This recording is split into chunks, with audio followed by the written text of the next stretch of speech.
Good morning, everyone. First of all, I'd like to welcome our respected Registrar for today's event. Today's event we are going to commemorate 152nd birth anniversary of Sri Aurobindo.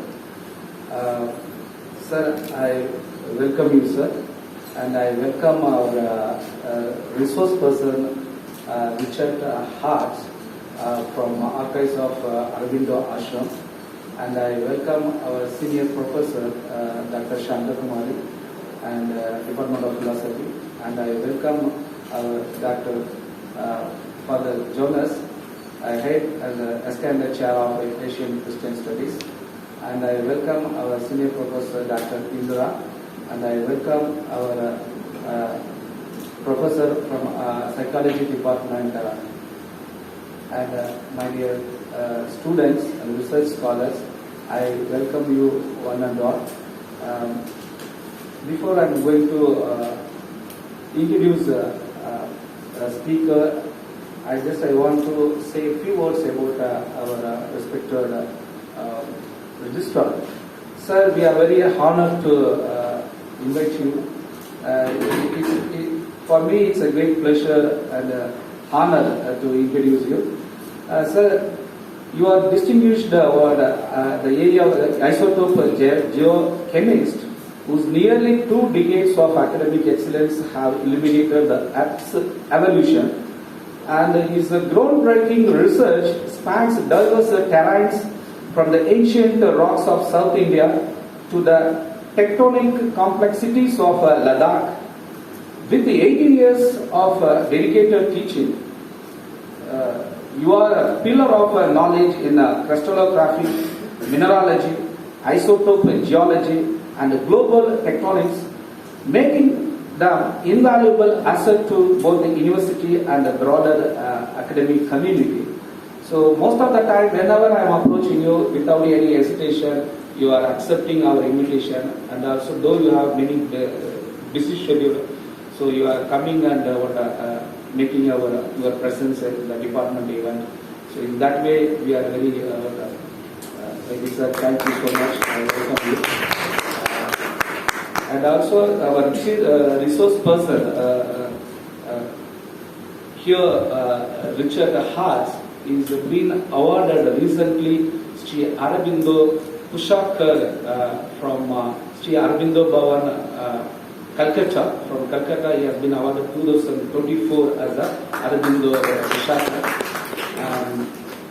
Before I introduce the speaker, I want to honor with a shawl and with a fruit bouquet.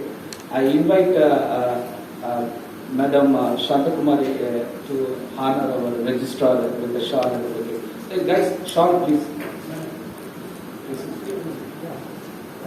My eduma, ullam neduma.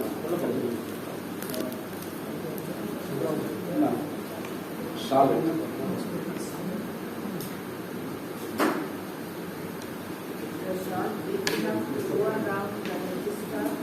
Yes.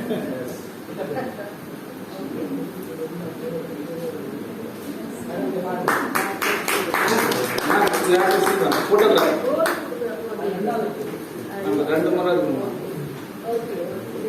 Photo. Yes, ma'am. Close on.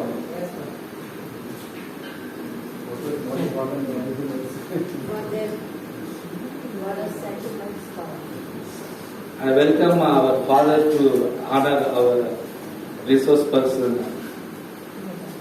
Come on, Charlotte, come here. Yes.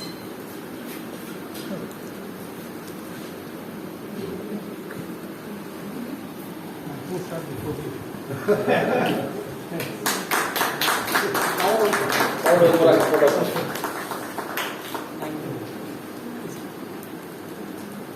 Sir, thank you. He has been selected by Dr. Karim, who was himself from the Department of Earth Science. Oh, nice to know. Thanks. I was before there. Yes. Before Karim came, I was there already. Before Karim, I thought you joined that time. But not the Now I welcome our respected registrar. To say a few words about that.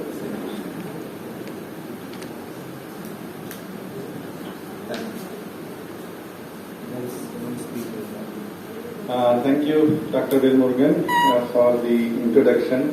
I know it takes effort to find out the details of from the internet and then finally say this. So I am really thankful that you did that, and more importantly, I am thankful that you have invited me to this important event of commemorating the 152nd birth anniversary of Sri Aurobindo. Coming to philosophy department, this is my second time.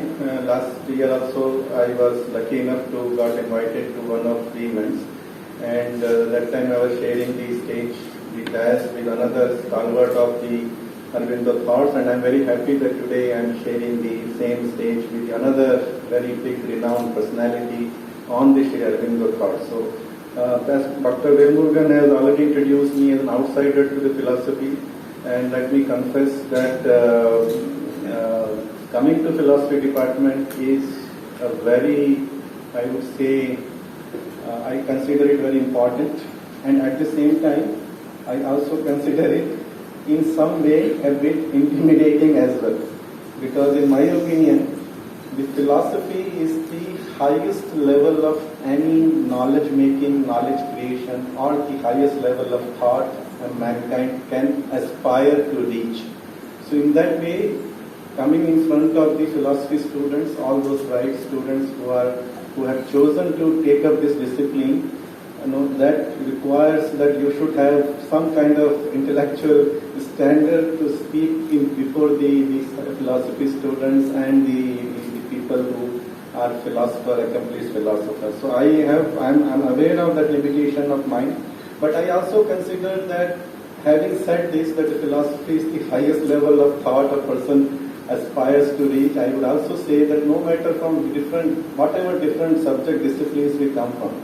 So being a scientist, of course, I start by looking at the natural process, natural phenomena, and try to ask the question, what is this?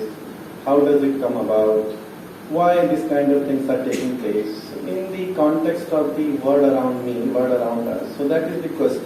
But ultimately, it leads to the final question of, when you want to come to the why question, why this is there? Then you say you are philosophizing or reaching to the final answer for any particular phenomenon. So we do this in the terms of external world around us, and philosophy as a subject, as a discipline, you do not have any boundary. You don't limit yourself to only societal phenomena or only historical phenomena or only any particular aspect of a person's life. So you have entire gamut open to you. You can ask such kind of questions related to thoughts, related to ideas, related to working, and then you try to answer those questions. So in that way, I don't see any subject different than, or in their approach, there could be differences in small working out, but ultimately, every student of any knowledge discipline is going to be or is aspiring to reach to that level, which you have chosen to start your study from that level. So in that way,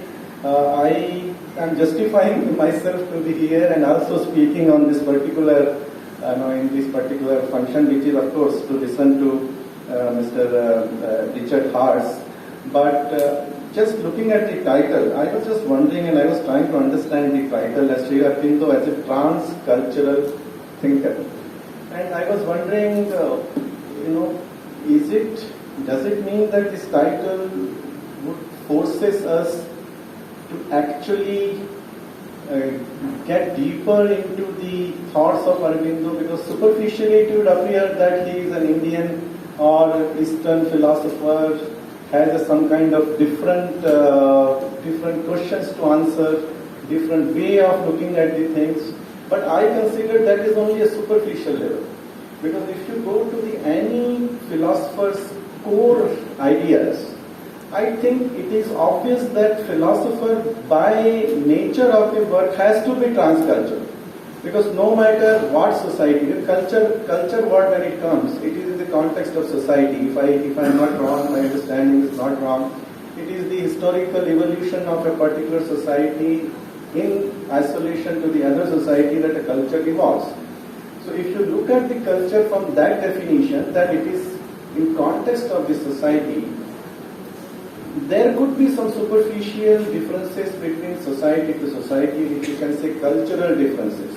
But that would be manifested only in the outward behavioral terms. You know, the way we talk to each other, the way we like this kind of tradition is a very typical culture of our Pondicherry University, adorning the shawl. You know, this kind of outward behavioral thing could be the cultural differences. But once it comes to the core question which a philosopher asks, I think it is by definition is transcending or going beyond the cultural differences. So whether a philosopher is asking this for the same questions in the Western setup or in the Eastern setup or anywhere, you can say that there are lot of parallels, there are a lot of similarities, and there are a lot of identical approaches that a person takes, because ultimately the core human values do not differ from culture to culture. Every human feels the same set of basic emotions, same set of happiness, sadness, frustrations, anger. So these are certain core human values which I don't think depends on the culture.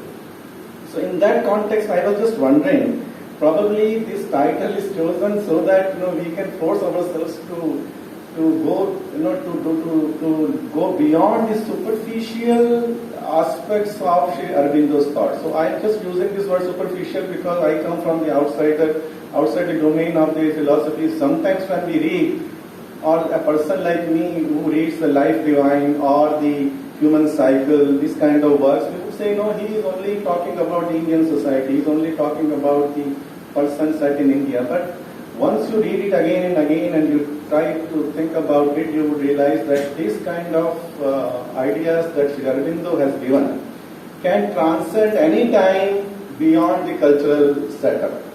For example, I was just hearing father's discussion, just happened to enter when they were discussing about the existentialism and the Western thoughts, and he mentioned about Heidegger and Nietzsche and other existentialist philosophies. And that time this thought occurred to me is that if you look at the Heidegger, I'm speaking in front of the expert of that person, but if you look at that, he in a way said that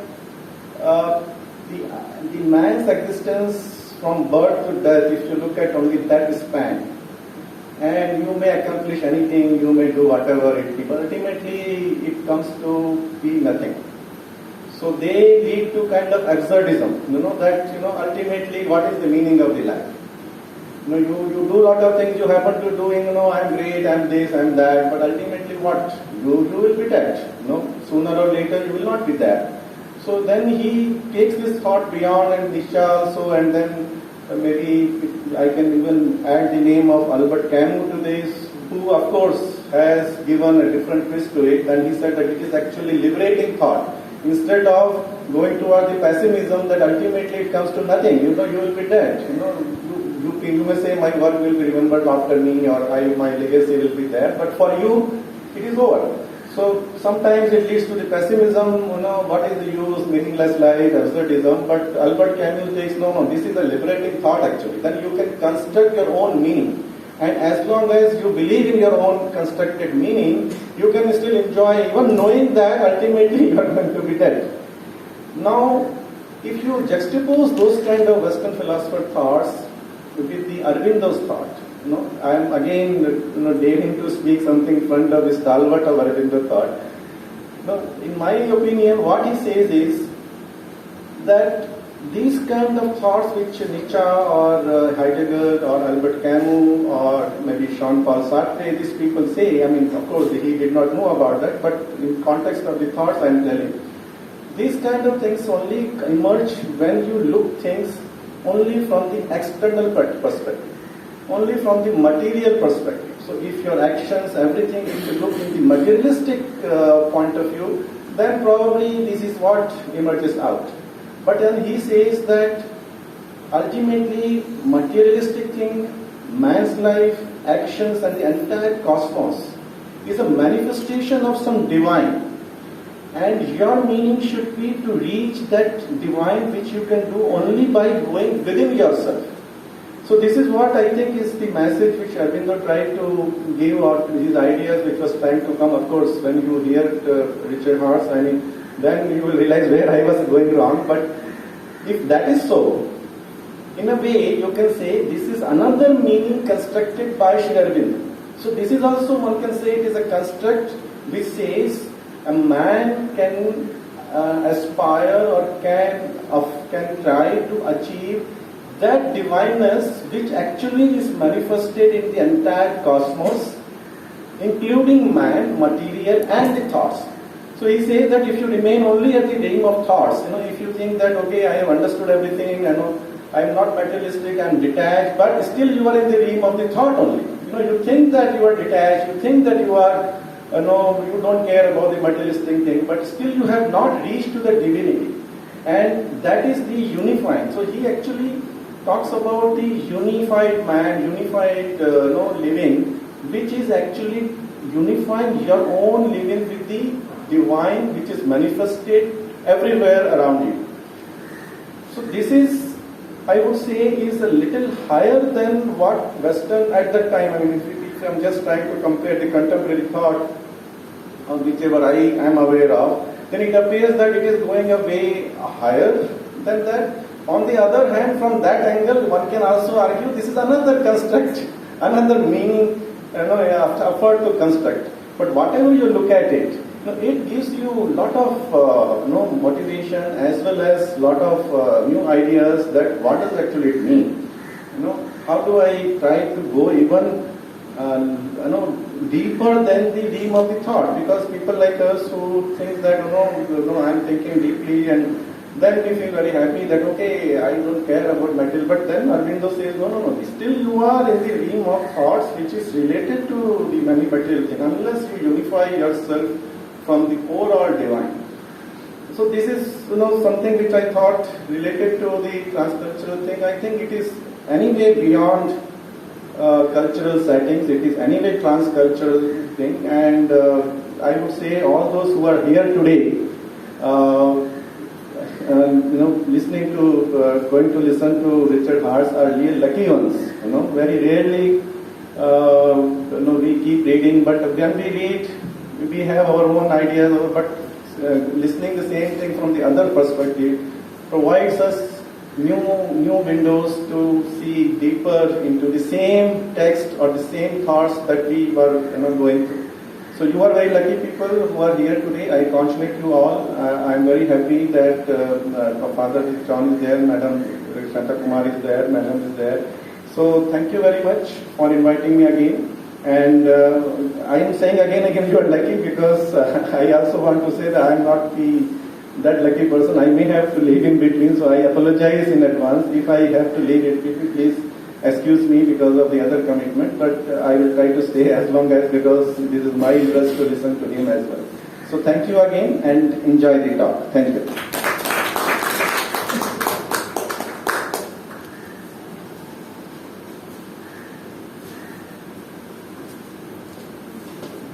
Thank you so much, sir, for addressing Aurobindo.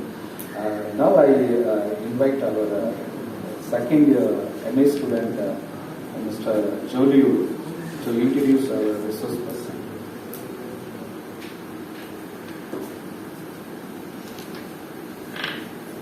Good morning, esteemed faculty, students, and honored guests. It is with great pleasure that I introduce our distinguished speaker for today's lecture, Mr. Richard Hartz. His journey into the world of philosophy began at Yale University, where he studied philosophy. He furthered his academic pursuits by studying South Asian languages and literature at the University of Washington, delving into the depths of Sanskrit, Hindi, and Tamil. His engagement with the teachings of Sri Aurobindo started in 1969, sparking a lifelong passion for understanding and interpreting these profound works. In 1979, he came to India, sponsored by the American Institute of Indian Studies, to study Tamil in Madurai. The following year, he moved to Puducherry, where he has lived and worked ever since. At the Sri Aurobindo Ashram archives, he has devoted over 40 years to working with the original manuscripts of Sri Aurobindo, contributing as one of the editors of the comprehensive 36-volume Complete Works of Sri Aurobindo. In addition to his archival work, he is an educator at the Sri Aurobindo International Center for Education, where he shares his extensive knowledge of Sri Aurobindo's writing and philosophy with students. He is also an accomplished author and translator. His book, The Clasp of Civilizations, Globalization and Religion in a Multicultural World, explores the intersection of culture and religion in our increasingly interconnected world. He also translated Kalidasa's Meghaduta and Ritusamhara into English poetry, bringing the beauty of these ancient texts to a modern audience. His scholarly contributions extend beyond these achievements. He has published numerous articles in scholarly books and journals and delivered lectures across India, America, Europe, and China. His recent and forthcoming works such as Spiritual Pragmatism, William James Sri Aurobindo and Global Philosophy, The Genesis of Philosophical Poem, Sri Aurobindo, World Literature and the Writings of Savitri, and Awakening the Intuitive Mind, Self-Cultivation in the Practical Philosophies of Wang Yangming and Sri Aurobindo, reflect his deep engagement with philosophical ideas from around the world. He was awarded the Sri Aurobindo Purucherry in recognition of his outstanding work on the study of Sri Aurobindo by the Sri Aurobindo Samiti of Kolkata. Today, as we honor the legacy of Sri Aurobindo, we are fortunate to have Mr. Richard Hartz share his insights and reflections on this remarkable thinker. Please join me in warmly welcoming Mr. Richard Hartz as he presents this year's Sri Aurobindo Birth Anniversary Lecture. Thank you.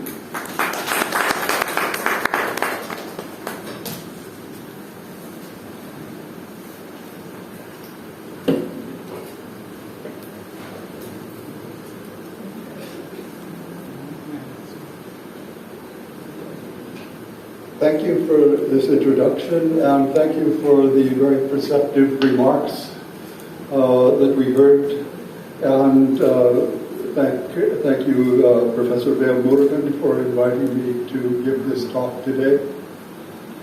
When I was asked to give this talk, I remembered an international conference I participated in 2 years ago in celebration of Sri Aurobindo's 150th anniversary.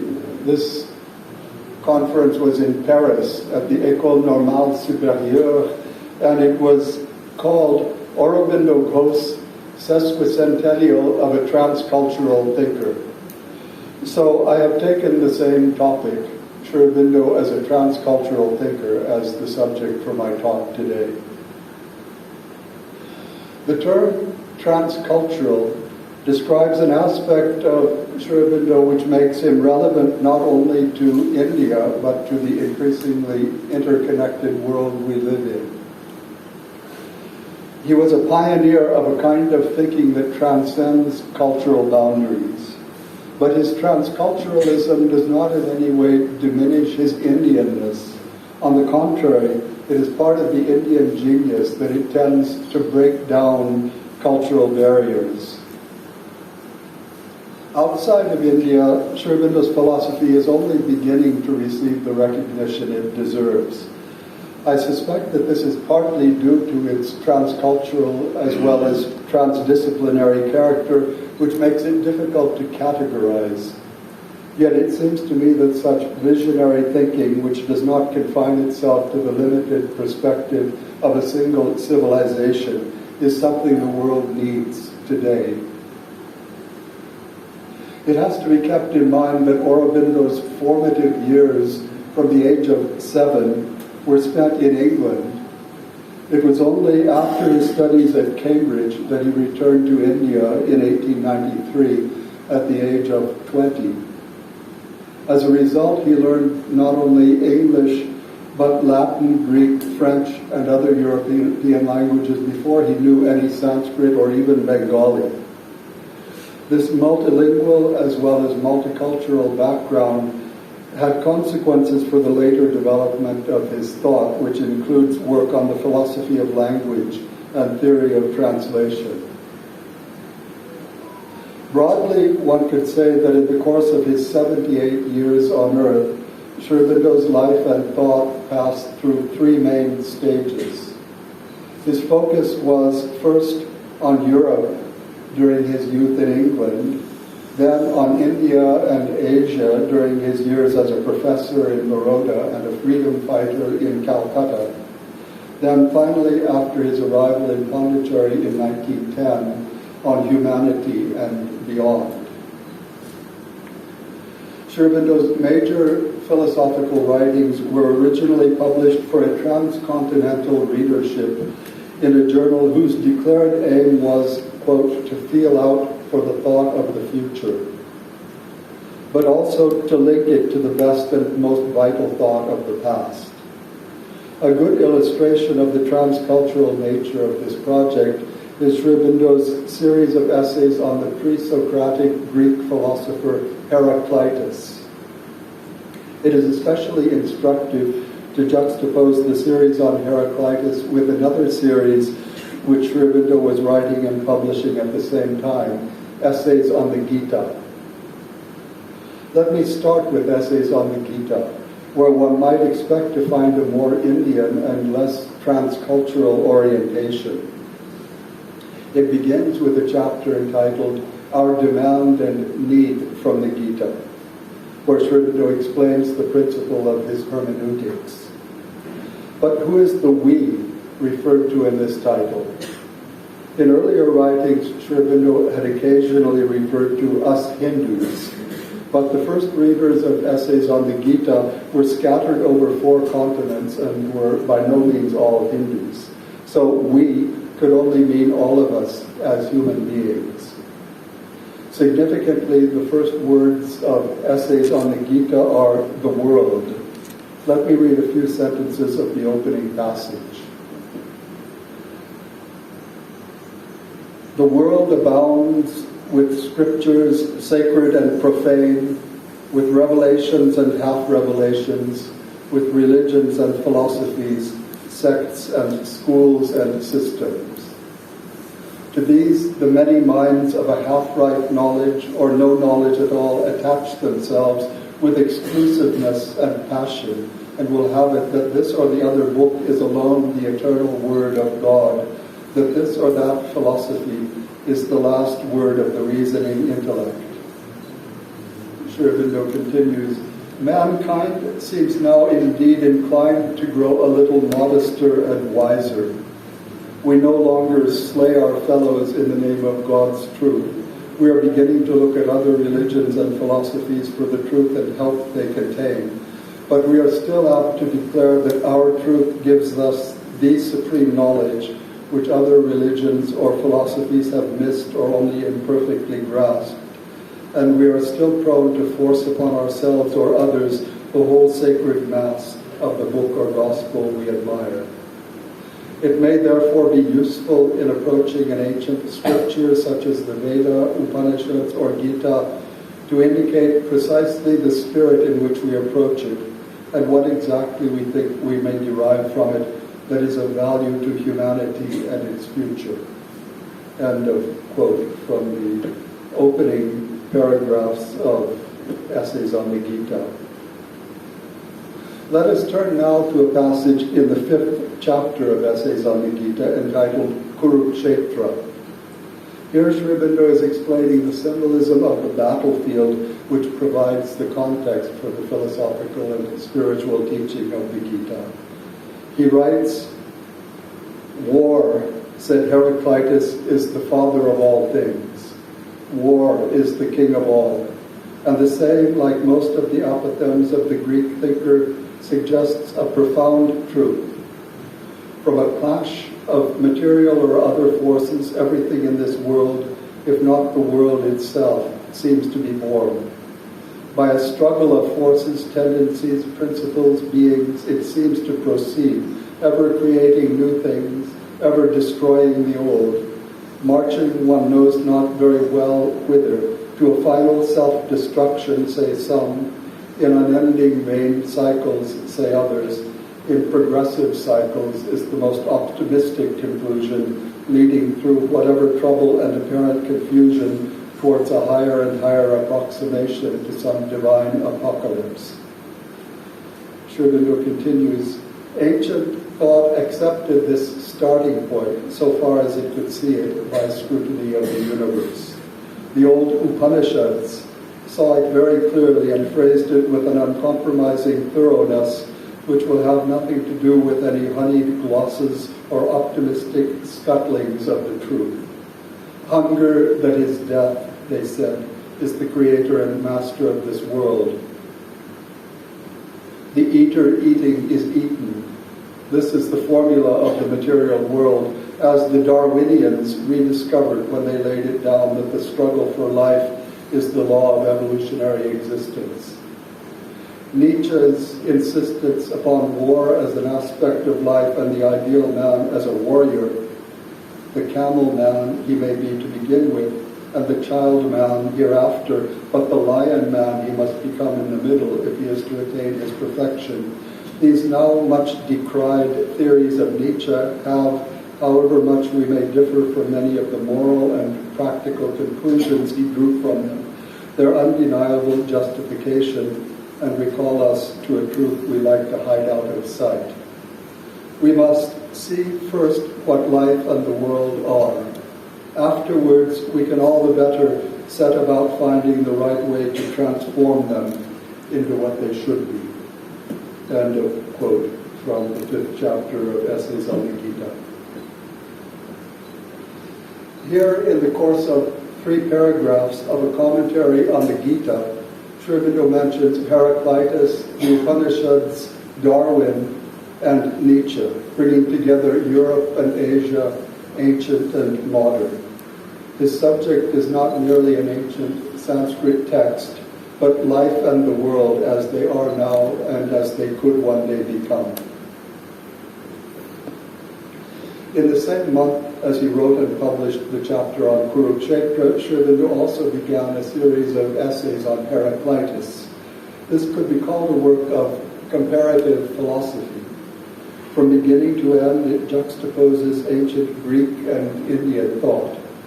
But here too, the word transcultural may be preferable to comparative. One way that the difference between comparative and transcultural has recently been defined is this. The comparative approach works with fixed identities. The transcultural approach transforms fixed positions and creates new identities. In Aurobindo's booklet on Heraclitus, even when he is discussing ancient Greek and Indian philosophies, he is still feeling out for the thought of the future, drawing equally on Western and Eastern sources. It is a more creative, interactive, and dynamic approach than that of comparative philosophy as usually practiced. Aurobindo begins his discussion of Heraclitus with a generous appreciation of the Greek mind, which he knew well from his days as a scholar of classics at Cambridge. Let me read a few sentences from the first paragraph of his booklet on Heraclitus. Quote, "The philosophy and thought of the Greeks is perhaps the most intellectually stimulating, the most fruitful of clarities the world has yet had. Indian philosophy was intuitive in its beginnings, stimulative rather to the deeper vision of things. When that philosophy became intellectual, precise, founded on the human reason, it became also rigidly logical, enamored of fixity and system. The ancient Greek mind," Aurobindo says, "had instead a kind of fluid precision, a flexibly inquiring logic, and by this power in it, it determined the whole character and field of subsequent European thinking. Nor is any Greek thinker more directly stimulating than the aphoristic philosopher Heraclitus, and yet he keeps and adds to this more modern intellectual stimulativeness something of the antique psychic and intuitive vision and word of the older mystics." End of quote. This passage is of interest not only as a comment on the difference between Greek and Indian thought, but for the light it sheds on Aurobindo own attempt to combine the deeper vision of things which he found in Indian philosophy with the fluid precision and flexibly inquiring logic which he admired in the Greeks. Heraclitus interested Aurobindo for some of the same reasons as made Heraclitus an appealing figure to some modern European philosophers such as Nietzsche and Heidegger. Nietzsche, for example, was struck by Heraclitus' extraordinary power to think intuitively. Aurobindo also spoke of Heraclitus' intuitive Apollonian inlook into the secrets of existence. Aurobindo likened Heraclitus' insights to arrows aimed at truth, in contrast to Plato's large streams of subtle reasoning. Since ancient times, Heraclitus' name has been associated with the epithet the obscure. Heidegger remarks that Heraclitus is known as the obscure because he, quote, thinks being as the self-concealing and must speak the word according to this thinking. Aurobindo made much the same point as Heidegger 25 years earlier. Aurobindo points out that Heraclitus' cryptic style, quote, is not merely the self-willed obscurity of an intellectual thinker affecting an excessive condensation of his thought or a too closely packed burden of suggestiveness. It is enigmatic in the style of the mystics, enigmatic in the manner of their thought which sought to express the riddle of existence in the very language of the riddle. Just as Heidegger had said that Heraclitus thinks being as the self-concealing and must speak the word according to this thinking. Aurobindo says Heraclitus sought to express the riddle of existence in the very language of the riddle. Aurobindo situates Heraclitus in a transitional period in Greece between an age dominated by mystery religions with their secret teachings and the eventual appearance of full-fledged rationalism. In India, he sees the Upanishads as belonging to a similar transition between the mystical symbolism of the Veda and the emergence of systematic philosophy in the Darshanas and Buddhism. Aurobindo was stimulated to write his essays on Heraclitus by the reading of a booklet by another Indian, the noted scholar and philosopher R.D. Ranade. Ranade, despite his own later spiritual turn, at this stage in his academic career emphasizes Heraclitus' rationalism. But the lucidity of Ranade's exposition stumbles at times over Heraclitus' love of paradox. Ranade claims that it is impossible to make out what Heraclitus meant when he called gods mortals and men immortals. But Aurobindo insists that Heraclitus does not really deal in barren antitheses. His method is a statement of antinomies and an adumbrating of their reconciliation in the very terms of opposition. In this instance, the aphorism that gods are mortals and men immortals, or even in one version, immortals are mortal, mortals are immortal. Athanatoi, tnetoi, tnetoi, athanatoi. Flat contradictions. It would have driven Aristotle crazy. In this instance, Aurobindo argues the appearance of mere contradiction disappears if we acknowledge the continuity of Heraclitus' thought with that of the mystics of an earlier age, citing examples such as the Vedic invocation of the divine dawn as Devi Marte Shumanushi, the goddess human immortals. Aurobindo comments, quote, the immanence of the immortal principle in man, the descent of the gods into the workings of mortality, was almost the fundamental idea of the mystics. The gods manifest themselves as things that continually change and perish. Man is in principle an eternal being. Among the best-known features of the thought of Heraclitus is the explanatory role he assigned to fire as the primal element which constitute all things, just as the earlier thinkers, Thales and Anaximenes, had adopted water and air, respectively, as their choice of the primordial substance. Aurobindo suggests, however, that the ideas of these pre-Socratics may represent more than just quaint attempts to account for the nature of the physical world. Heraclitus, at least, does not give the impression of merely being a would-be physicist who had the misfortune of living long before the discovery of the scientific method. His fire is not a purely material phenomenon, but is described as ever-living and intelligent. In the form of the thunderbolt, it steers all things. Heraclitus even identifies fire with God, Theon. It is true that Heraclitus takes the physical aspect of fire as his starting point. He also recognizes three other elements in his explanation of the very composition of this world, like Empedocles after him. But Heraclitus regards air, water, and earth as only transmutations of an eternal fire.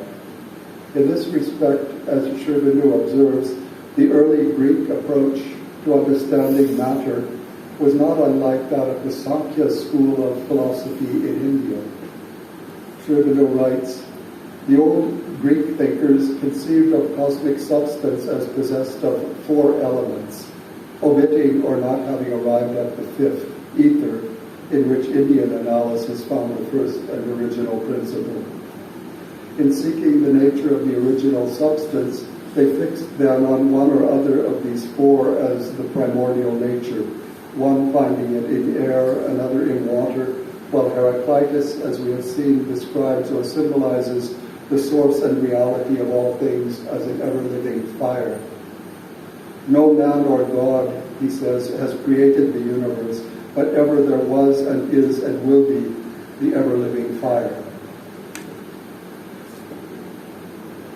But what exactly is meant when this fire is called ever-living? Here, Aurobindo's reading of Heraclitus is influenced by his extensive work on the interpretation of the Veda. His theory is that Heraclitus inherited some of the ideas and mentality of the mystery religions of the ancient Mediterranean world, but we know very little about the content of those mystery religions because of the secrecy that they were shrouded in. Whereas in the case of the Veda, we have the entire text of the Rig Veda, and Aurobindo devoted several years to unraveling the symbolism and determining the mystic significance of the Veda. So, connecting Heraclitus with the Veda, Aurobindo writes, in the Veda, in the early language of the mystics generally, the names of the elements or primary principles of substance were used with a clearly symbolic significance. Even as early as the Rig Veda, ether is the highest symbol of the infinite, the apeiron of the Greeks. Water is that of the same infinite in its aspect of the original substance. Fire is the creative power, the active energy of the infinite. Air, the life principle, is spoken of as that which brings down fire out of the ethereal heavens into the earth. Yet these were not merely symbols. The Vedic mystics held, it is clear, a close connection and effective parallelism to exist between psychical and physical activities, between the action of light, for instance, and the phenomena of mental illumination. Fire was to them at once the luminous divine energy, the seer will of the universal Godhead, active and creative of all things, and the physical principle, creative of the substantial forms of the universe, burning secretly in all life. Besides the idea of fire, the first thing that comes to most people's minds when they hear the name of Heraclitus is probably the saying, "It is impossible to step twice into the same river." Nietzsche takes this to be the key to Heraclitus' thought and comments. He altogether denied being. For this world nowhere shows a carrying, a bulwark in the stream. Heraclitus proclaimed, "I see nothing other than becoming." These are the words of Nietzsche. But another version of the same image is also attributed to Heraclitus. Into the same river we both step and do not step. We both are and are not. This is another Greek aphorism attributed to Heraclitus. This paradoxical statement is typical of Heraclitus and suggests a more balanced formulation of his views on being and becoming. On this point, Aurobindo differs from Nietzsche and comments, Nietzsche, whom Mr. Ranaday rightly affiliates to Heraclitus. Nietzsche, the most vivid, concrete, and suggestive of modern thinkers, as is Heraclitus among the early Greeks, founded his whole philosophical thought on this conception of existence as a vast will to become, and of the world as a play of force. But Nietzsche affirms becoming only and excludes being from his view of things. Hence, his philosophy is in the end unsatisfactory, insufficient, lopsided. It stimulates but solves nothing. End of quote. Much as he loved to quote Nietzsche, Aurobindo found in Heraclitus an approach to the problem of being and becoming nearer to his own. Aurobindo continues, Heraclitus does not exclude being from the data of the problem of existence, although he will not make any opposition or gulf between that and becoming. By his conception of existence as at once one and many, he is bound to accept these two aspects of his ever-living fire as simultaneously true in each other. Being is an eternal becoming, and yet the becoming resolves itself into eternal being. The question of being and becoming is closely connected to that of unity and multiplicity. Like Indian thought, Greek thought explored the extremes of monism and pluralism as well as various intermediate positions between them. Aurobindo takes as his point of entry into Heraclitus' thinking his view of the problem of the one and the many, as expressed in two aphorisms. It is wise to admit that all things are one, and one out of all and all out of one. Because of the fragmentary and haphazard way in which the writings of Heraclitus have come down to us, this is not the only possible choice of a starting point for understanding his thought. But by launching his inquiry in this way, Aurobindo is able to highlight a number of similarities between the preoccupations of philosophers in ancient Greece and India. As early as the Rig Veda, we hear about Ritam, ordered truth of active being, as Aurobindo explains this central Vedic term. A Ritam veiled by a lesser Ritam, where they unyoked the horses of the sun. There the 10 hundreds stand still together, that one. Dashashaka sahatastus kadekam. A concern with the relations between the one and the many becomes even more conspicuous in the Upanishads, where the mystical vision of the Veda is developed and restated in more philosophical language. We are reminded of Heraclitus when we read in the Katha Upanishad, for example, even as one fire has entered into the world, but it shapes itself to the forms it meets. So there is one spirit within all creatures, but it shapes itself to form and form. It is likewise outside these. So the Katha Upanishad uses the image of fire in a very similar way to Heraclitus. Aurobindo makes the obvious connection between the Upanishad and Heraclitus and adds a further comparison. Sri Aurobindo writes, quote, Heraclitus tells us precisely the same thing. God is all contraries. In one of Heraclitus' aphorisms, he takes various shapes, God takes various shapes, just as fire, when it is mingled with spices, is named according to the savor of each. The word for God may be either theos, the Greek word meaning literally God, or in some cases Zeus. Each one names him according to his pleasure, says the Greek seer, and he accepts all names and yet accepts none, not even the highest name of Zeus. He consents and yet at the same time does not consent to be called by the name of Zeus. This is another fragment of Heraclitus. Sri Aurobindo continues, so too said the Indian Dirga Tamas of old in his long hymn of the divine mysteries in the Rig Veda. One existent, the sages called by many names. Ekam Sad Viprava Bhavavanti. Heraclitus is one out of all, and all out of one. Ekpampon hen kayex henos pampam. Structurally resembles Sri Aurobindo's definition of what he calls the supermind. Sri Aurobindo defines the supermind in this way. It has the knowledge of the one that is able to draw out of the one its hidden multitudes. It manifests the many, but does not lose itself in their differentiations. One out of all and all out of one, as Heraclitus put it. This brings us to one of Heraclitus' most important contributions to Greek philosophy, the idea of the logos, or universal reason. We have seen what Sri Aurobindo has to say about Heraclitus' idea that war is the father of all things, but the clash of forces is not all that Heraclitus saw in this world. Taking his ideas together rather than unduly stressing one side of his thought or another, we find that his emphasis on strife is offset by an equal emphasis on the pervasive role of reason.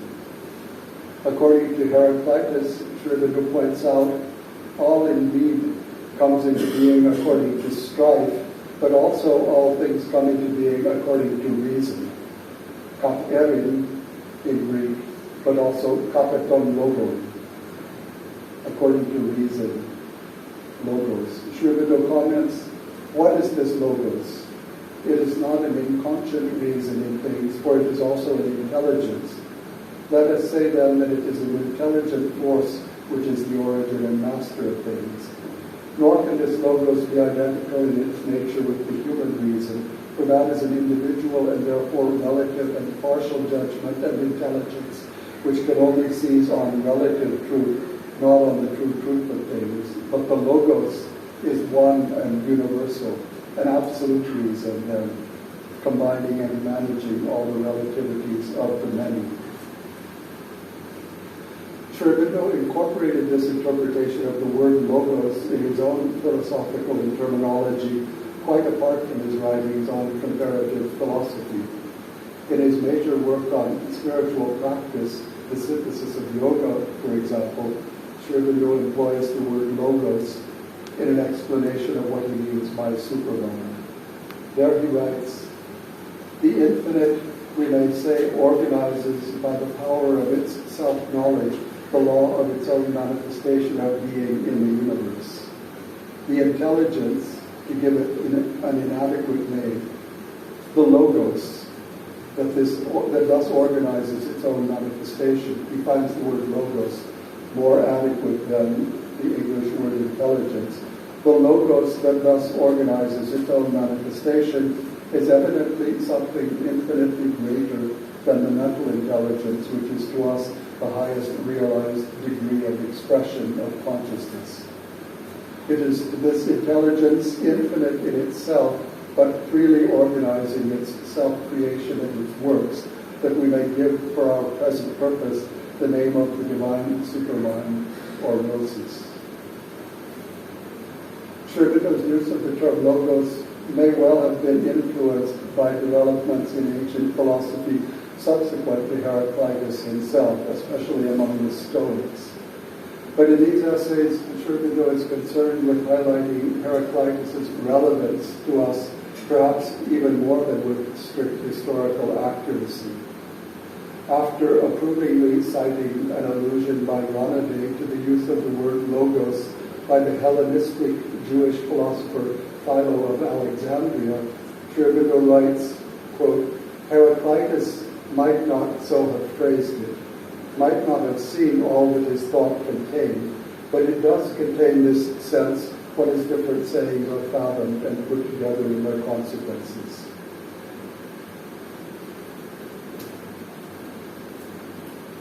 Aurobindo was struck by the many ways in which, as he put it, Heraclitus' deep divining eye anticipated the largest and profoundest generalizations of science and philosophy. Hardly understood by his own contemporaries, Heraclitus speaks to us today across barriers of language and culture. More than ever, his words have the power to elicit the kind of transcultural reflections Aurobindo evidently intended to stimulate through his essays, which explore the ideas of the early Greek philosopher in the light of Indian thought. But Aurobindo's booklet on Heraclitus is a relatively minor work of his. Let us return for a moment to one of his major works, Essays on the Gita. In the course of his commentary on the 17th chapter of the Gita, Aurobindo writes, quote, and then there comes a remarkable line in which the Gita tells us that this Purusha, this soul in man, is, as it were, made of Shraddha, of faith, a will to be, a belief in itself and existence. And whatever is that will, faith, or constituting belief in him, he is that, and that is he. Shraddha mayo yam Purusha, yo yat Shraddha saeva saha. If we look into this pregnant saying a little closely, Aurobindo says, we shall find that this single line contains implied in its few forceful words almost the whole theory of the modern gospel of pragmatism. The philosophical movement called pragmatism emerged in American thought in the late 19th century. Its best-known early exponents were Charles Peirce, William James, and John Dewey. Of these founders of philosophical pragmatism, Aurobindo specifically mentions William James, some of whose writings he had clearly read. He explicitly incorporates ideas and terminology from the pragmatist movement in his exposition of his own philosophy. In Essays on the Gita, for example, explaining his interpretation of the pragmatist concept of truth, Aurobindo writes, for if a man or the soul in a man consists of the faith which is in him, taken in this deeper sense, then it follows that the truth which he sees and wills to live is for him the truth of his being, the truth of himself that he has created or is creating, and there can be for him no other real truth. This truth is a thing of his inner and outer action, a thing of his becoming, of the soul's dynamics, not of that in him which never changes. End quote. Each of the major pragmatist thinkers had his own version of pragmatism. Aurobindo likewise has his own creative interpretation of pragmatist principles, which is not exactly that of his American contemporaries. But in contrast to the largely hostile misconceptions of pragmatism prevalent among James's American and British colleagues, Aurobindo had caught the gist of the philosophy accurately enough and had a deep appreciation of its spirit. His formulation can be compared with William James's own statement.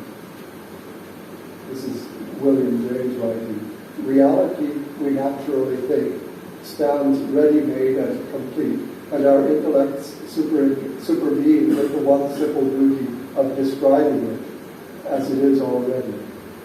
But may not previous reality itself be there far less for the purpose of reappearing unaltered in our knowledge than for the very purpose of stimulating our minds to such additions as shall enhance the universe's total value. In our cognitive as well as in our active life, we are creative. The world stands really malleable, waiting to receive its final touches at our hands. Man engenders truth upon it. James continues, the import of the difference between pragmatism and rationalism is now in sight throughout its whole extent. The essential contrast is that for rationalism, reality is ready-made and complete from all eternity, while for pragmatism, it is still in the making and awaits part of its completion from the future, complexion from the future.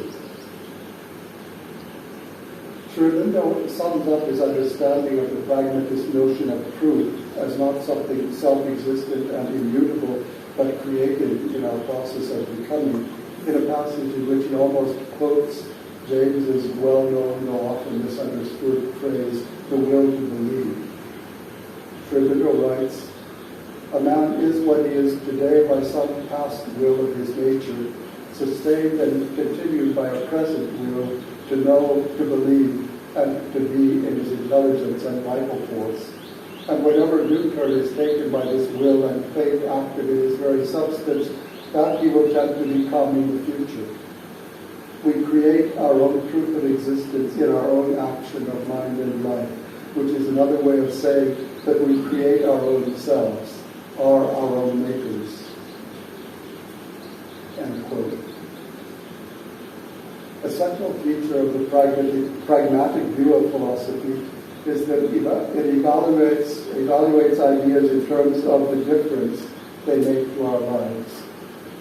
In this sense, the spirit of pragmatism in philosophy cannot be better illustrated than by a passage in Aurobindo's magnum opus, The Life Divine. After discussing contrasting theories of the relationship between consciousness and the world, from theories that see the world as existing only in consciousness to theories that see consciousness as a transient phenomenon that has accidentally emerged in an unconscious world, Aurobindo comments, the difference, so metaphysical in appearance, is yet of the utmost practical import, for it determines the whole outlook of man upon life, the goal that he shall assign for his efforts, and the field in which he shall circumscribe his energies. For it raises the question of the reality of cosmic existence, and more important still, the question of the value of human life. If this is the true function of philosophy, then its over-professionalization and relegation to specialized university departments is clearly a defect of modern civilization, especially in India, where widespread philosophical movements have played such a historic role since antiquity. Aurobindo situated his philosophy in the Indian tradition through the use of Sanskrit terminology and references to ancient texts such as the Rig Veda, the Upanishads, and the Bhagavad Gita. But he was equally at home in the environment of Western thought in which his mind had been formed. Besides, he was relatively uninterested in the past for its own sake, despite his considerable historical and textual erudition. He turned to the past primarily to put the present in perspective and draw inspiration for his central project. This was, as we have seen, to feel out for the thought of the future. In practice, Aurobindo's approach to philosophy is worked out through a creative interaction between widely separated philosophical cultures, extending to an open-ended reconsideration and reconstruction of the very foundations of thought and life. Aurobindo's philosophical anthropology, as we may call it, can be compared with that of recent thinkers, recent European thinkers, let me say. This will be the last part of my talk, the subject of philosophical anthropology, which I investigated for the conference in Paris. I'm sure that there was a transcultural thinker. I wanted to make some reference to French philosophy. Philosophical anthropology asks, what does it mean to think of ourselves as human. The French philosopher Paul Ricoeur begins his investigation of this question with what he calls, quote, the problem of the inner disproportion within human beings, or of their anatomical structure, wherein they find themselves distended between an infinite and a finite whole. Ricoeur quotes Descartes' observation that the human being is, quote, something intermediate between God and nothingness, or between supreme being and non-being.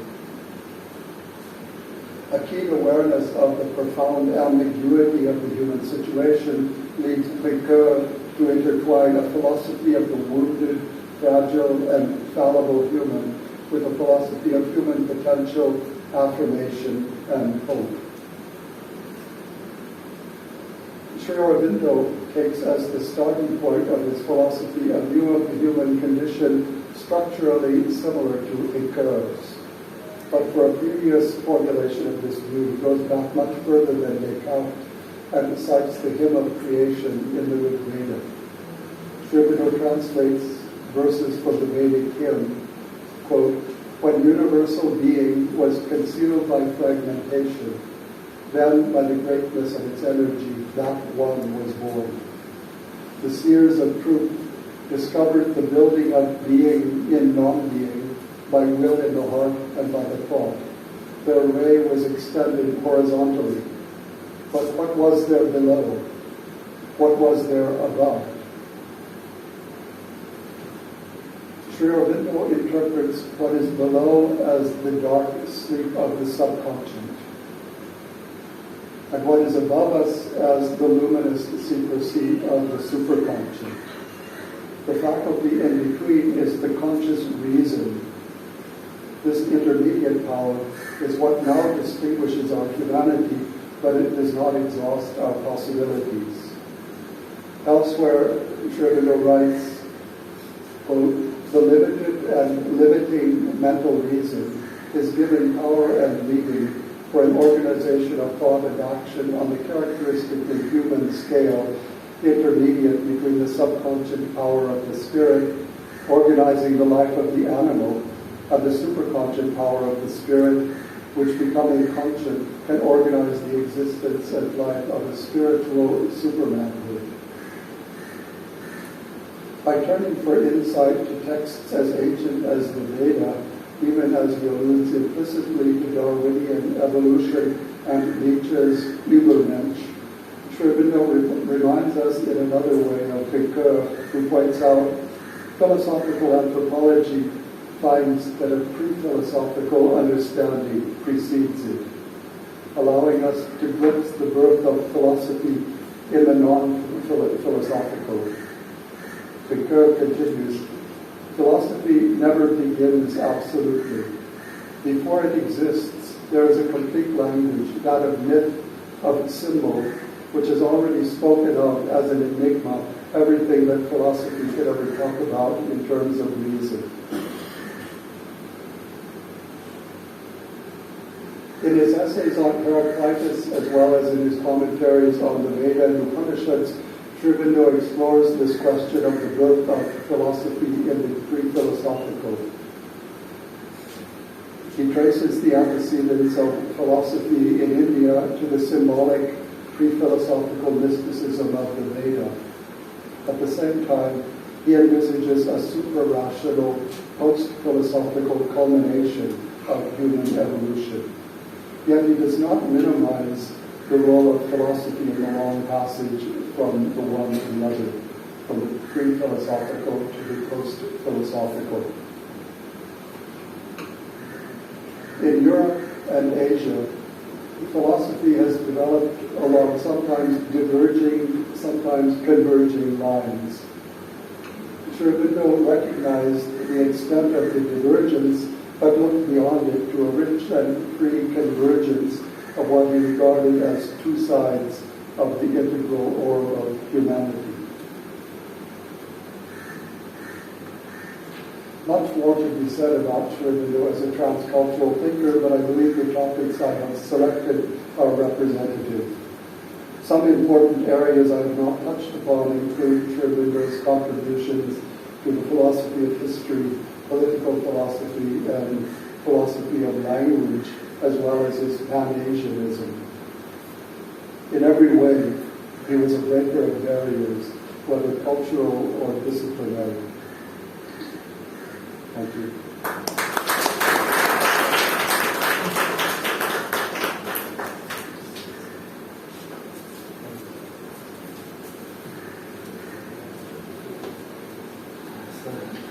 Thank you so much, sir, for insightful lectures. The way you were comparing Aurobindo thoughts, starting from Greek philosopher Heraclitus, then comparing with the Vedas and the Upanishads. In addition to that, you see, particularly you talks about the primordial substances, which is emergence of what is the universe, like you're talking about water, fire, air. Then telling this one, then you move to highlight the Nietzschean way of understanding the concept of super being, Superman, and with Aurobindo, how we compare, and also Heidegger. See that comparing the Asia and Europe thing, how Aurobindo looked at the thing, and particularly the first beginning of your talk referred many quotes from Vedas. And the concept of Vedas and also Bhagavad Gita, the concept of the war you discussed. So it's very interesting and also insightful. So there are many people I think will have many questions to ask to you. So in that way, it's for us also it's a very new approach to touching all the philosophers European. So I hope my students would have got benefited from your talk. Thank you so much, sir, giving this inspiring lecture. And also, I thank to my our registrar spending his more than 40, around 1 hour a year listening to your talk. And I also hope, sir, thank you so much for spending this valuable time here. And now it's open for discussion, both for the faculty members, also the research scholars and the students. You can interact. You can take. Thank you.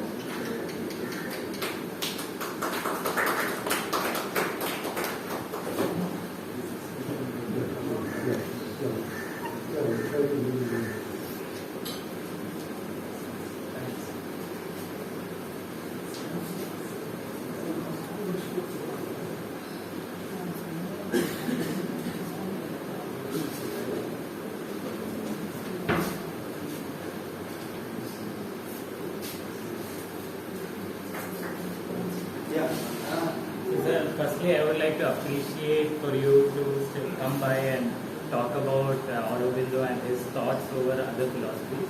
And it was quite an insightful lecture on yours.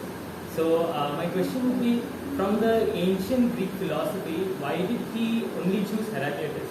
Because there is Plato, and he also talked about the theory of reincarnation and rebirth. So we just give the reason behind choosing only Heraclitus?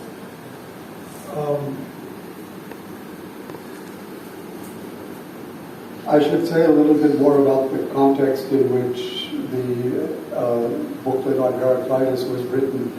Aurobindo was publishing his major works in a journal, a monthly journal called Arya in English. It was also published in French under the title Velmurugan K, the Review of the Great Synthesis. It was a philosophical journal in which he was writing several books at once, chapter by chapter. And when he started, he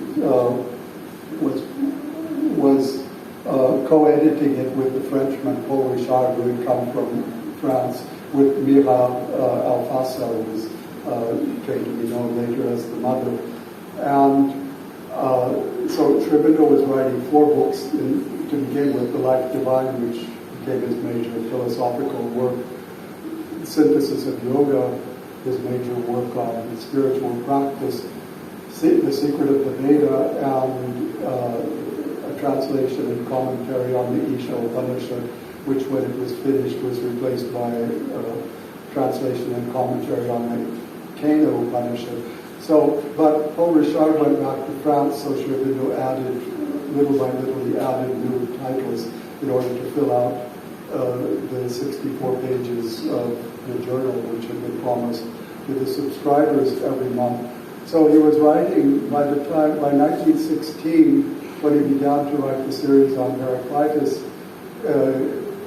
in August 1916, he was writing then 6 books simultaneously.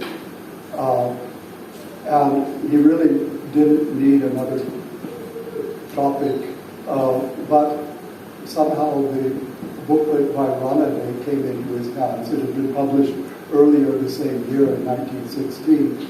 And it's just that the book by Rajneesh triggered Aurobindo's thought process. It's not that he only talks about Heraclitus, he talks about the other pre-Socratic philosophers, and he has plenty to say about Plato in other places in his writings. But he somehow was stimulated to write about Heraclitus for one thing, because it came up just at that point in the essays on the Gita when he came to the explanation of the symbolism of Puducherry, the battlefield, and the aphorism of Heraclitus, war is the father of all things, was one of the ones that Rajneesh especially highlights. And so somehow it stimulated Aurobindo to write a series of essays, which ended up being 7 chapters on Heraclitus.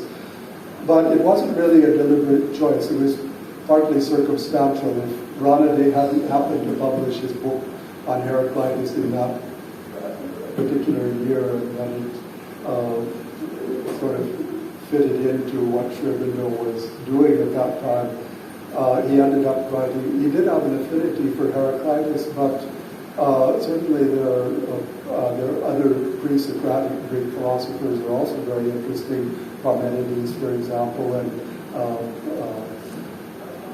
of course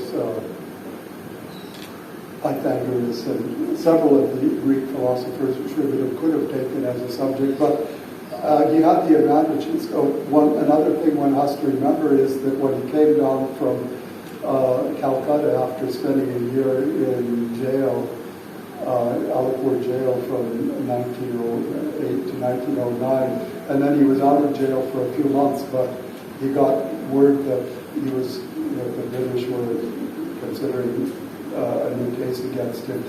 And anyway, he left British India first for Chandragore, then to Puducherry. But in Puducherry, he was very isolated. It's remarkable how much he was able to keep in touch with ideas at that time, and somehow various journals came into his hands, and whenever he saw something interesting, it would sometimes prompt him to write a whole book. There was just one article in one Indian magazine on the German historian Lamprecht, which Aurobindo read, and that led him to write The Human Cycle, one of his major works, but it was more or less accidental. Somehow these coincidences, a kind of serendipity was involved in the writing of a number of his books. His books on Indian culture, beginning with the Renaissance in India, were partly in dialogue with contemporaries in India at that time. Also his book, Future Poetry. Many of these were in response to things that were published at that time. If Aurobindo had continued to write philosophy in the way that he was doing for over 6 years, during which he published this monthly journal, we don't know what he would have taken up. He might have very well have ended up writing a book on Plato, for all I know, because he did certainly have an affinity for Plato. He had even, as a student, written an imitation of a Platonic dialogue, like a dialogue in the same format as Plato's dialogues, in which Socrates usually is speaking to someone else, or sometimes more than one person. But the format of it is exactly like a dialogue of Plato's, which shows, and this was written when Aurobindo was 18 at Cambridge. It's not philosophically very profound, but it's a brilliant piece of writing for an 18-year-old, and it showed that he appreciated Plato. He read Plato in Greek, and he appreciated Plato as a writer as well as a philosopher. So it certainly would have been interesting, and it's a pity that he didn't write more about Plato, but I think in the end it came down to a question of time. He didn't have time. Even some of his major works he left unfinished in the end, and so we have to make do with what we have. But what we have is quite overwhelming as it is. But one can now one could write a book on Aurobindo and Plato, no doubt.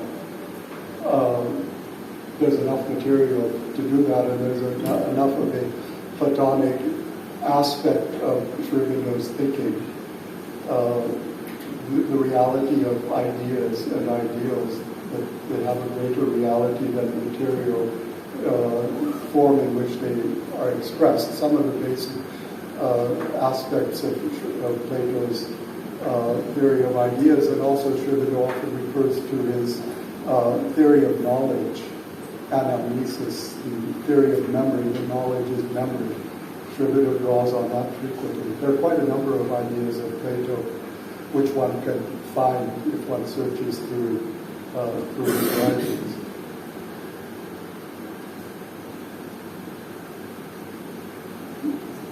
Yes? Thank you for the wonderful speech, sir. So my question is mainly on the social philosophy of Aurobindo. Yes. Defining mother, when she writes about Aurobindo, she's supposed to be the dream society which she envisioned. So she says that it must not have the concept of money. So and money shall not be the sovereign Lord. Yeah. Aurobindo somehow connected to the ideas of Marx and socialism, because we find a certain similarity. And where can I read more about the social philosophy of Aurobindo? Oh. In Aurobindo's own writings, you've probably read what he says about socialism in the human cycle. Yeah, that actually is one of the main sources. He certainly appreciated the aim of socialism in terms of equality, the ideal of equality in socialism. He also pointed out the problems with state socialism, that socialism goes wrong, or socialism or communism, when the state takes itself as the representative of the people, and then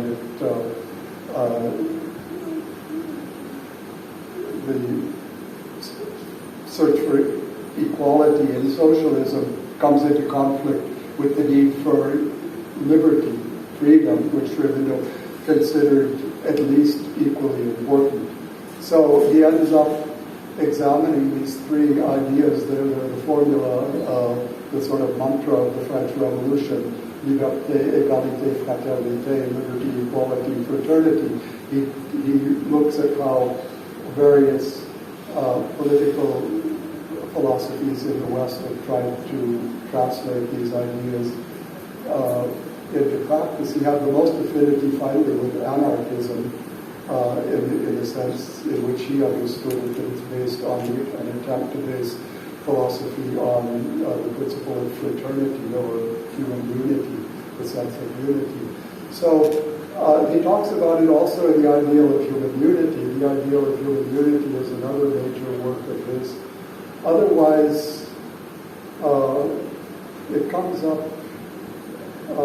there are scattered passages here and there, but those are the main sources, and those are fairly easy to find at the end, particularly at the end of the ideal of human unity, when he talks about the religion of humanity. He comes back to these same ideas of liberty, equality, and fraternity, and how one needs to interpret those more deeply, not just in terms of an external outward equality and liberty and brotherhood, but go deeper. In fact, he essentially gives a Vedantic interpretation, you might say, of the foundations of Western political philosophies. So he has a kind of idea of a possible Vedantic socialism, but he didn't really work it out. And it's not, I don't think you'll find much more elsewhere in his writings. But something might strike me else. Anyway, at the moment I can't think of other places. Yes.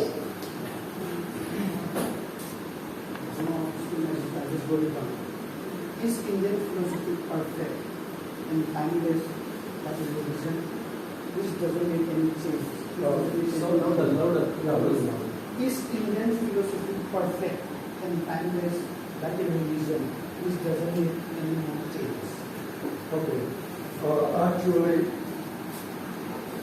Actually, I could have spent more time reading more of that first chapter of Essays on the Gita, which I highly recommend, the chapter called Our Demand and Need from the Gita, because it expresses very well Srivindra's attitude towards these ancient scriptures, which he gave so much attention to. But there he explains that in every such inspired text, there's an element which is eternal and unchanging, but there's also an element that belongs to the time and place, the ways of thinking of its own culture, it's the time and place when it was written. And so there's an element which, although Aurobindo, in commenting on the Gita, deals at least respectfully with everything in the text, he doesn't feel compelled to accept necessarily every word of the Gita as infallible truth and not needing to be superseded. And the same is true for the Upanishads also. But the Gita and the Upanishads deal largely with questions which are not subject so much to the mutations of time, and so they can largely be taken as relevant today, just as much as when they were first written. But certainly Aurobindo was not in favor of any kind of religiosity, any kind of dogmatism. He was completely open-minded, and the only reason he gave so much importance to certain texts that he regarded as inspired was because he felt that they came from a higher level of consciousness which he himself was in contact with. So he recognized his own experiences and insights which came from some higher source. He found those in the Upanishads, for example, and the Upanishads had for his purpose the advantage of being more or less collectively accepted in India as having some kind of authority, so he couldn't speak on the authority of his own experience, even though he was writing the Life Divine and the Synthesis of Yoga, especially largely on the basis of his own spiritual experiences. He couldn't talk about himself. He was known publicly only as basically a political exile, a freedom fighter who had left British India to take refuge in French India. And although he did have the epithet Puducherry, the yogi from the north, there was the idea even when he first came to Puducherry that he had some kind of spiritual realization. Still, he didn't have an ashram, he didn't have followers, nobody was going to accept anything on his authority. So in all of his writings, especially from that main period in which he wrote most of his major works, he's speaking on the authority of reasoning, logical reasoning, the method of philosophy, combined with an appeal to intuition, which is available to everyone in principle, and a certain aspect of authority of ancient texts which are kind of collectively accepted in India as having some basis in spiritual experience. So he could give that when the Upanishad says Sarvam Kaludam Brahma, Sri Aurobindo could quote that not just as his own realization, but as something that is widely accepted on the basis of an ancient scripture. But in principle, there's no, as he pointed out once in a letter, there's no particular reason that he had confined himself to texts which are associated with Hinduism. He could have drawn on other sacred books which are also inspired from other religions. So basically, I think that's my answer to that question. Yes? We all know that Aurobindo participated in Indian national movement, but Louder? A little louder. Yeah, I was calling. So Aurobindo participated in Indian national movement. Yeah. So during that he got into jail regarding Alipur bomb case. Yes. So in that year he went into jail. Yeah. Right. So in that jail he got some spiritual experiences. So the main shift happens from politics to spiritual in that jail only. So what he did in the jail and how he got spiritual experiences? Because the main thing he got politics into the spirituality. Main the thing is happened only in the jail only. So what he did in the jail and how he got that spiritual experience? Okay. That's an understandable impression because when Sri Aurobindo came out of jail, he gave a famous speech called the Uttarpara speech, which is the only time he ever spoke publicly about his own spiritual experiences. But 25 years later or so, in the 1930s, he wrote some private letters, which after his passing have been published, in which he talked about other experiences which he didn't mention in the Uttarpara speech. And there we find out that actually his first major spiritual realization occurred a few months before he was put in prison. And so he was already well on the way to those experiences before he went to jail. The jail allowed him to do a much more intensive sadhana, no doubt, but he was already having major spiritual realizations even when he was still one of the leaders of the Indian freedom struggle, and he was giving political speeches. In fact, this created a problem for him because his first major realization took place in January 1908 when he meditated for 3 days with a Maharashtrian yogi named Vishnu Bhaskar Lele. Lele showed him a method for making the mind completely silent. Sri Aurobindo followed that method, and he basically had a realization of Nirguna Brahman, which is far beyond what the method should have led him to, but that was what actually happened. He called it Nirvana in the sense in which the Gita speaks of Brahma Nirvana. It's not only a Buddhist term. The Gita also speaks of Nirvana, and Sri Aurobindo always described this spiritual experience as one of Nirvana, but then he had to give a political speech. So he asked Lele, who for a short period of time was his guru, what he should do, how he could give a speech if his mind was completely silent. And Lele just told him to do namaskar to the audience as Narayan, to see the audience as Narayan, as Vishnu, and to see the divine in the audience, and that the words would come to him. So he did that, and it worked. The words came. So he gave a speech even though his mind was completely silent. The words came from somewhere else.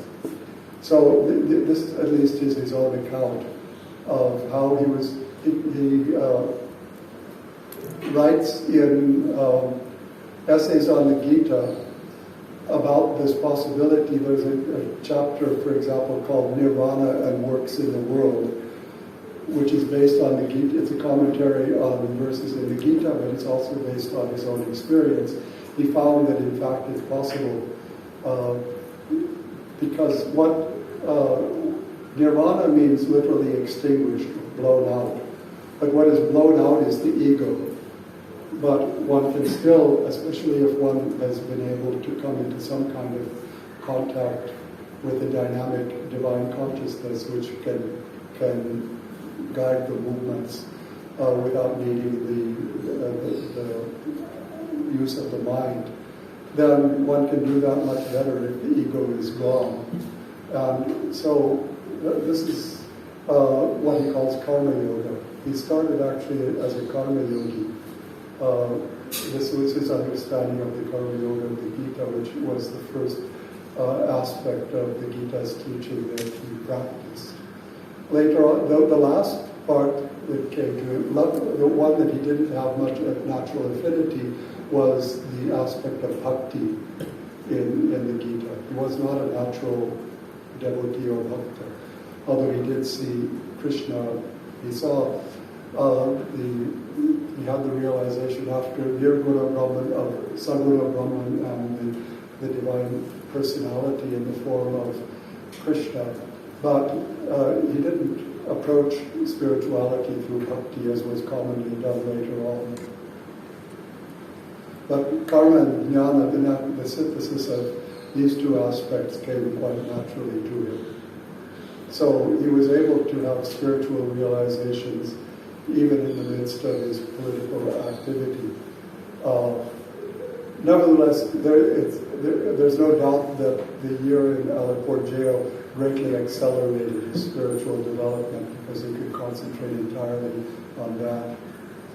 But if he had not already had some spiritual realization, it's doubtful that he could have made such good use of the time in jail. It's not so easy to meditate in jail. I don't know from experience, of course, but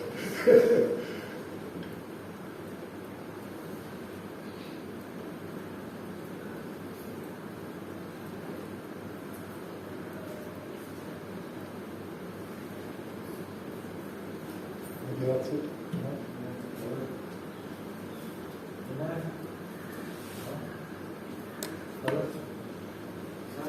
Sir, Yes.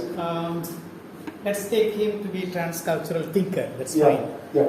Now, what do you think? His Western education influenced him, or did it necessitate him to be transcultural thinker, or was it a spontaneous effort to include transcultural elements in his writing? I think there was some of both. No doubt, having grown up basically as a Westerner culturally, he had no choice but to be a transcultural thinker in a certain obvious way. And in fact, the great transcultural thinkers of the 20th century were all Asians, because they were all in a similar situation, that they had to learn, the world was dominated by Europe, so Asians had to learn European languages, and they assimilated European culture, and thus they were in a good position where they could get a wider view than that of even the deepest Western thinkers. Heidegger, for example, profound as he was very narrow in certain ways. He said there is no philosophy except Western philosophy, which is ridiculous. And he was even associated with the Nazi Party for some time, and so there was that. But on the other hand, there's a more deliberate aspect of his transculturalism, which is evident from the approach to a book like Essays on the Gita. He needn't have started by so obviously including the whole of humanity as the readers. Well, of course, you might say that he's, in a certain sense, promoting the Gita as a text of world spirituality, but he wasn't much of a proselytizer. He wasn't really interested in spreading his own thought, but he naturally related to a broader audience, which was not confined to India. And as I said, the original subscribers to the journal in which he was publishing all these books were not very numerous. It wasn't a big readership, but they were scattered across 4 continents, not only India, Europe, America, and South Africa. And in Europe, there were the French subscribers and the British subscribers.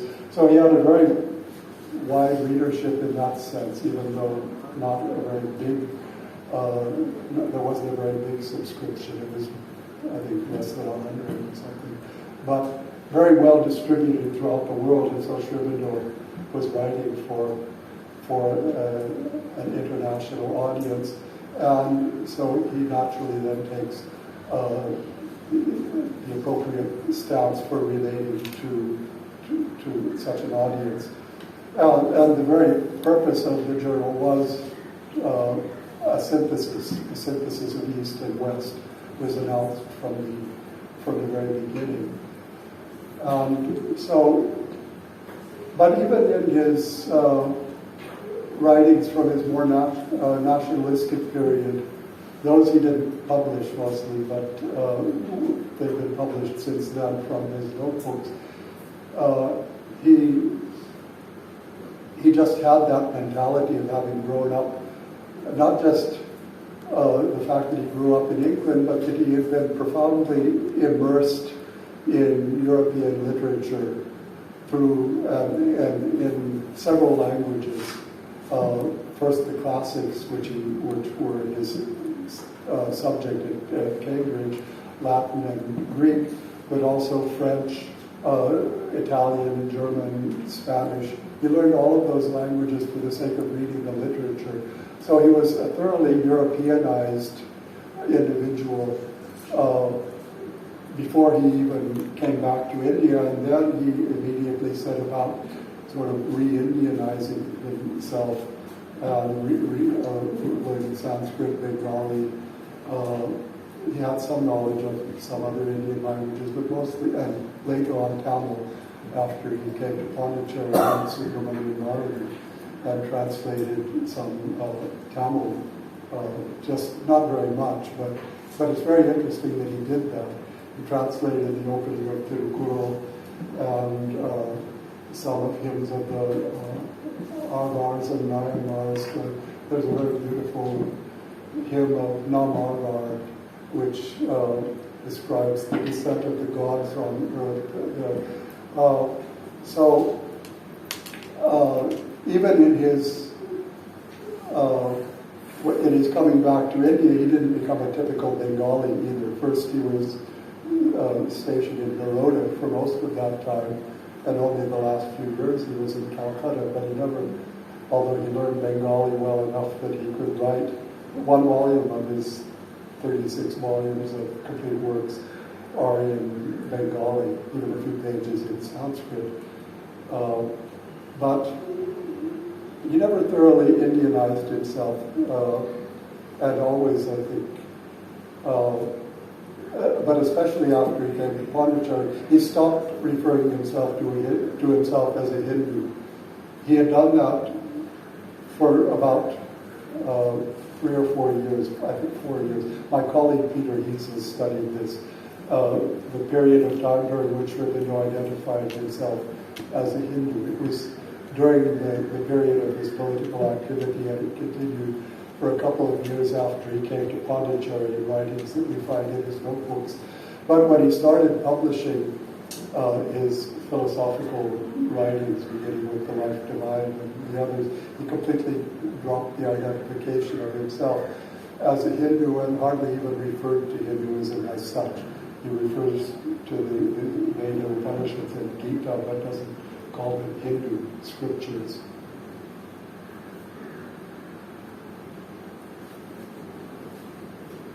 One thing I had thought of doing, but I thought I wouldn't have time, is I feel that Aurobindo's writings are a kind of invitation to to extend the transcultural character of his thought further. And personally, I've been working on that, particularly with reference to East Asia.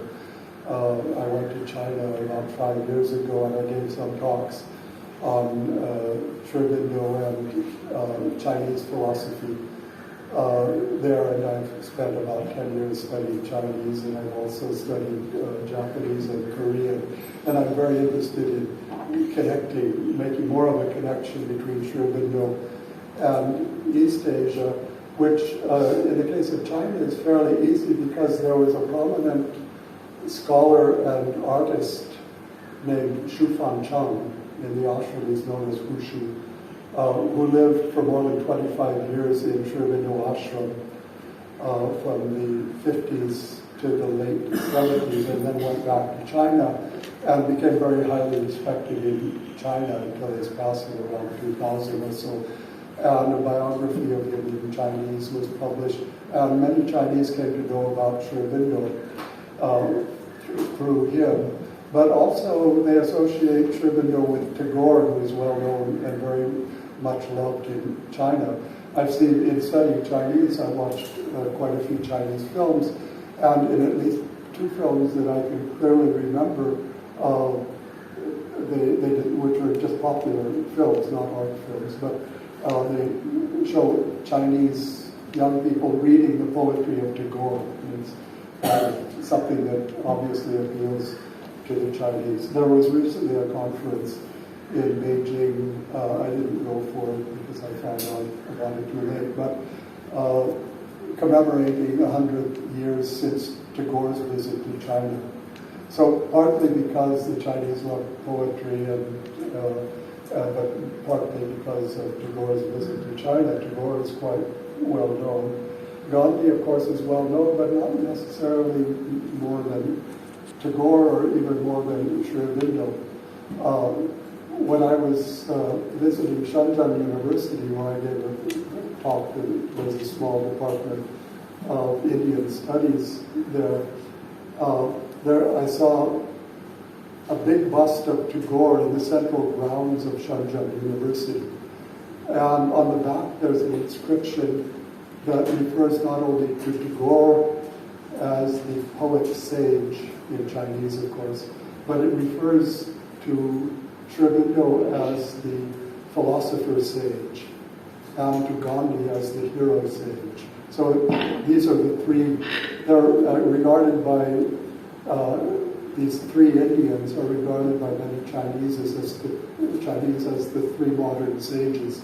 They don't really have modern sages of their own, but they have this traditional reverence for India as the birthplace of Buddha. And some of that is still there. And so it's quite easy to talk to the Chinese about Aurobindo. I've had 2 articles published in China, one in English in the Beijing International Review of Education, and one in Chinese translated by the editor of the journal, which is a journal of religious, world religions, a journal of world religions, published by the Chinese Academy of Social Sciences, which is their leading social sciences institute. So this was an article of mine comparing Aurobindo with Mo Zhongshan, who is one of the greatest 20th century philosophers in China. And I found it very interesting to compare Mo Zhongshan, who was a contemporary of Aurobindo's, but also I went back to Wang Yangming, who was an earlier Chinese sage from about the 16th century. And it was very interesting also to make comparisons between his method of spiritual practice and Aurobindo's. So this is one area. Also, I now have this connection with the École Normale Supérieure in Paris, and so that naturally encourages. I gave lectures on Heraclitus last year there as a guest lecturer, and someone there at the École Normale was trying to set up a regular course on transcultural philosophy, which would include Aurobindo. as a regular part of the syllabus.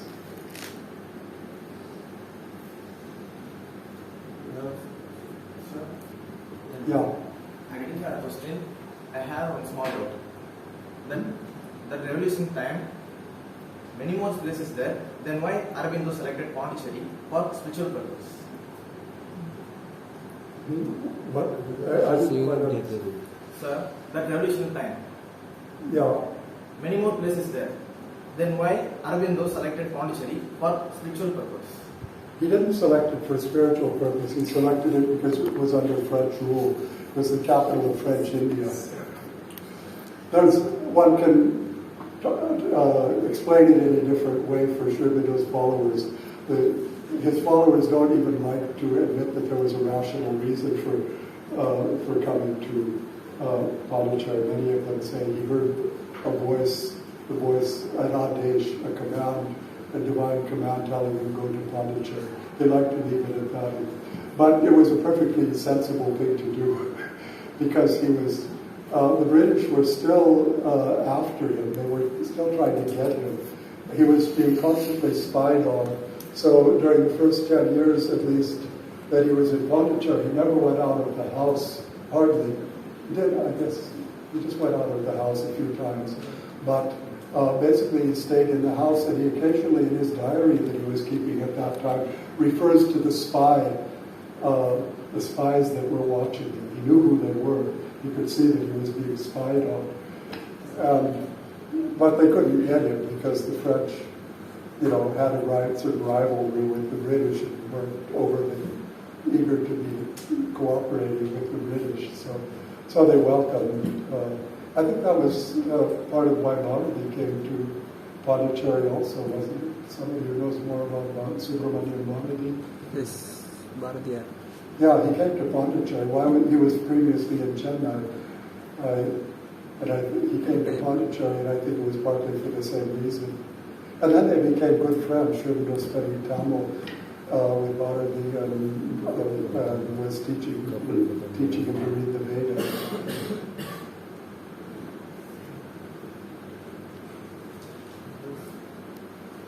Actually, a lot more work should be done on Aurobindo in Tamil also. Tamil. I somehow never found time to do that. I learned Tamil pretty well. I read the whole of Tirukural in Tamil and some Sangha poetry and parts of Ramayana when I was studying Tamil in Madurai. I was very interested, but somehow life in the ashram didn't really push me in that direction.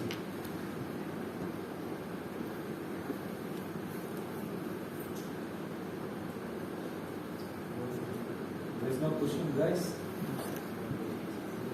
Okay? Sir, I have small doubt actually. Yeah. So when in the beginning of talk, you referred that he is defending war in a Kurukshetra. So in his philosophical approach, where he how he justifies this war? He does. Well, is there any moral approach or moral philosophy in his approach? Because for us, when we are teaching in the different students, to discussing about concept of this violence and the war, and just he simply said in the Puranas or something, something he blindly accept it and justify that act of war, means act of killing and this thing. No. What moral approach is philosophy? Aurobindo's attitude towards war is that it's something that has to disappear from human life.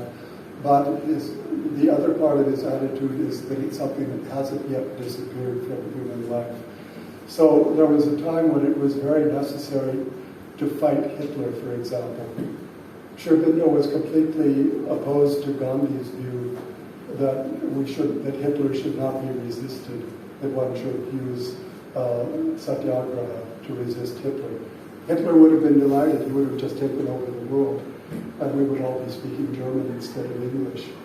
Aurobindo supported the Allies. Many people were shocked by that he was supporting the British against Hitler, when many Indians regarded Hitler as their friend because he was the enemy of their enemy, the British.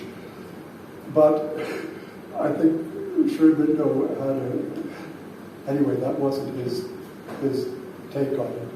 He believed that if not only Hitler but the forces behind Hitler, what he called totalitarian mysticism, he saw it as a very dark force that was trying to take over the world, and it would have set back human progress by several centuries. And so it had to be resisted. And so he wasn't a pacifist, in other words, but he wasn't in favor of war either, except when it's thrust on you when you have no choice but to fight in self-defense. But he also regarded it as part of life in ancient times. It was part of the function of the Kshatriya to be a warrior. And Aurobindo didn't try to deny that aspect of. He didn't, for example, try to give a figurative or symbolic interpretation to the Bhagavad Gita in the sense of explaining away the battlefield of Puducherry and saying that's not really meant literally, that Arjuna and Krishna and Arjuna were really on the battlefield. Aurobindo finds it useful to accept the fact that a spiritual teaching could be given on the battlefield, that one can live in the spiritual consciousness even if one is a Kshatriya and has to fight. Literally has to fight. But of course, he hoped that all this would disappear from human life as soon as possible, and he certainly wasn't an apologist for war as such. But he was a realist. He believed that one has to combine one's idealism with realism and accept life as it is before you can transform it.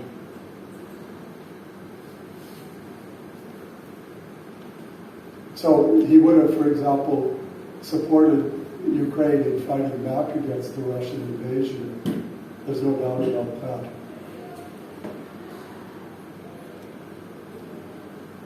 Other conflicts are much messier, but that was a fairly straightforward one of an outright invasion of one country by another with no justification. So he would say that you have to fight back under such circumstances. So you can't be a pacifist.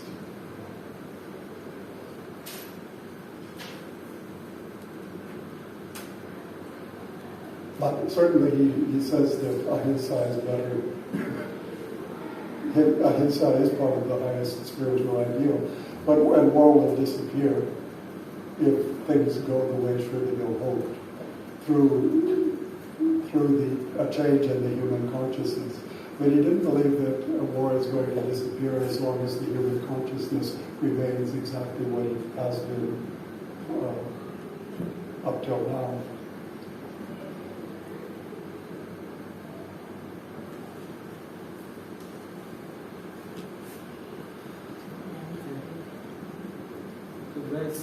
That's question. Okay? Yeah. Thank you so much.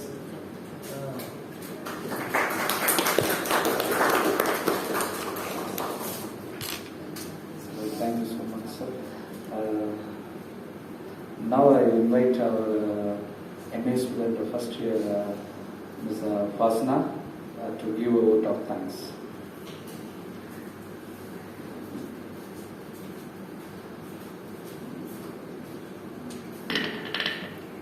Greetings everyone.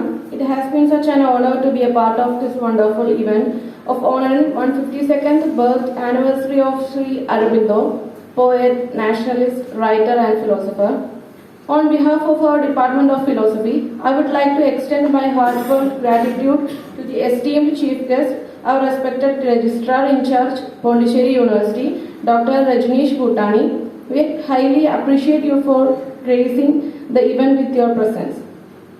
I would like to offer sincere thanks to the resource person, esteemed Richard Hartz from Sri Aurobindo Ashram Archives, Puducherry, for the insightful session on Sri Aurobindo as a transcultural thinker.